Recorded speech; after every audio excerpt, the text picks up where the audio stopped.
Hello friends, आप लोग का स्वागत है मेरे मोटिवेशनल वीडियो में। और अभी बात करेंगे हम railway technician grade 1 and grade 3 को जो भी पैनल आ रहा है। तो आपको अभी 95% मतलब पैनल जारी कर दिया गया है, लगभग जारी कर दिया गया है। तो उसमें से अभी बहुत सारे बच्चों को पैनल में नाम आ गया है, कुछ बच्चों को पैनल में नाम नहीं आया है। तो जब तक ये एक चीज़ है कि जब तक वो आपको डेटा आपका जो भी है वो लिस्ट है वो पैनल में आया, बाकी बच्चों का लिस्ट जो बाहर हुए हैं उनको लिस्ट जब तक जारी नहीं किया तो ये मत मानिए कि हम बाहर हो गए पैनल में। ठीक है, वो लिस्ट जारी करेगा आपका भी, जो भी बच्चे उस पैनल में नहीं आएंगे तो क्यों अनफिट हुए हैं उसका कारण भी वहां पे लिखा रहेगा कि आपका, ठीक है, मार्क्स के कारण किसी को बाहर नहीं करेगा। ठीक है, मार्क्स की आपका मार्क्स थोड़ा कम था इसीलिए मतलब आपका नहीं आया पैनल, ऐसा किसी को एक बच्चा को भी ऐसा नहीं होगा।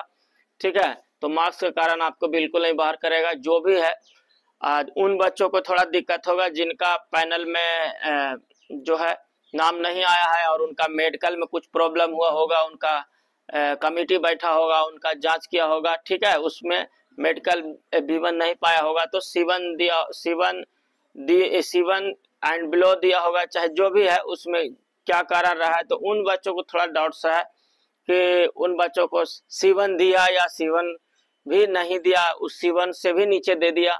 ठीक है, तो उसमें थोड़ा सा प्रॉब्लम हो सकता है कि जो बच्चे उसमें अगर, ठीक है, लेकिन अगर आप जानना चाहते हैं कि ठीक है हमको क्यों बाहर किया तो आपको जारी करेगा, पहला तो लिस्ट जारी करेगा क्यों बाहर हुए। अगर नहीं भी हुआ तो आप लोग बिल्कुल पता लगा सकते हैं, RTI अप्लाई करके आपको बिल्कुल जवाब मिलेगा कि आपने क्यों बाहर आप हुए हैं, तो उसका कारण पता कर सकते हैं। ऐसा नहीं है तो, लेकिन अभी वेट कीजिए। अभी बहुत जगह ऐसा भी है कि पैनल आपको फर्स्ट सेकंड ऐसे करके भी जारी करेगा तो उसमें करेगा। और ये बात तो सही था कि C1 मेडिकल को लेकर के थोड़ा सा हो सकता है कि बच्चे वहाँ C1 मेडिकल में थोड़ा सा ज़्यादा हो जाएं, ये बात सही है। क्योंकि B1 से जो भी बच्चे यहाँ से नीचे गए हैं, मेडिकल B1 नहीं मिल पाए तो उसको C1 ही दिया था, तो C1 एंड बिलो दिया था। तो C1 में ज़्यादा बच्चे हुए होंगे, कुछ तो ज़्यादा हुए होंगे ऐसा लग रहा है।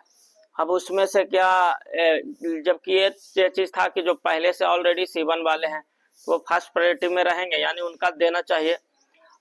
ऊपर से जो बच्चे आए हैं उनको थोड़ा हो सकता है कि पहले भी मैं बोला था कि आप सेकंड प्रायोरिटी में रहिएगा। अगर B1 आपने B1 के लिए दिया है और अगर आपको बाद में आपको मेडिकल C1 दे दिया है तो आपको थोड़ा वेट करना पड़ेगा, यानी पहले से जो बच्चे उन फर्स्ट प्रायोरिटी में रहेंगे उनको सेलेक्ट करेगा वो पहले, ऐसा वो प्रायोरिटी देगा। क्योंकि 1:1 दिया था, यानी कि पहला उनको सेलेक्ट कर लिया गया ऑलरेडी, और दूसरा ऊपर से जो मेडिकल लेवल नहीं मिल पाया तो वो बच्चे वहां जाके पहुंचे हैं तो उनको तो फर्स्ट प्रायोरिटी में उनको रखेगा ही, लेकिन आपको आपका भी नाम जारी करेगा। उसमें कितना सीट देखते हैं, एडजस्टमेंट रहेगा तो उसमें आपको करेगा, एडजस्टमेंट देगा, सीट खाली रहेगा तो आपको बिल्कुल मिलेगा। तो ऐसा है।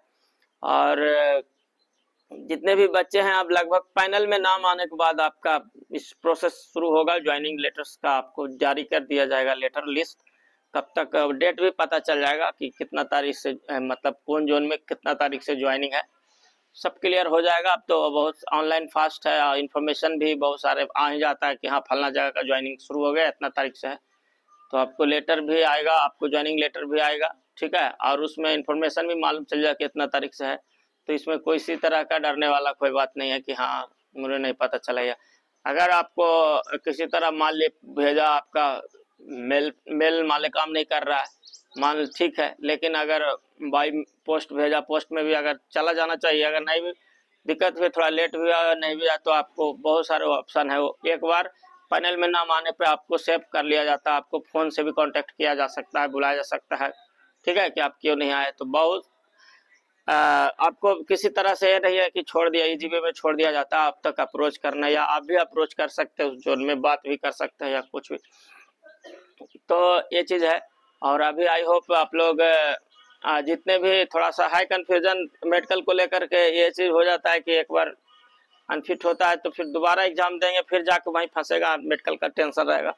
तो एक चीज़ ये है कि बच्चों में थोड़ा सा ये रहता है जिनका मेडिकल थोड़ा ज़्यादा खराब हो गया, दिक्कत है, इशू है, तो उनको थोड़ा दिक्कत है कि दोबारा भी कुछ अप्लाई करेंगे फिर मेडिकल होगा, उसमें फिर प्रॉब्लम क्रिएट होगा। तो आई होप, लेकिन सभी को बेस्ट ऑफ लक। सब जितने भी बच्चे हैं आई होप सबका जॉब हो जाए जो पढ़ने वाले हैं, और आप लोग बहुत जल्द से जल्द जॉब ले। मेरी तरफ से यही शुभकामनाएं। Thank you so much. मिलेंगे अगले वीडियो में। अभी तक के लिए बहुत बहुत धन्यवाद।